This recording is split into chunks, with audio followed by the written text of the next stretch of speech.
it might sound nice online, the idea of being the entrepreneur, the idea of being free, the idea of doing whatever you want, the idea of traveling wherever you want, the idea of being that person that is not tied to anything, right?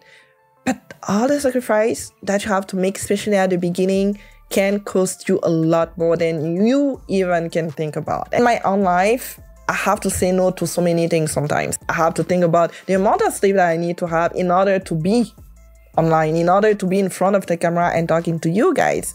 The ideas that I have to come up to for the video content, to be on Instagram, to talk to people, and even for my own personal time to read books that actually got to add more knowledge into what I'm going to talk about, understanding more of what I'm going to be talking about, and even helping my own clients through the coaching. A lot of things that people don't see, but they see the sweet and the bright and shine side about being free because you're an entrepreneur.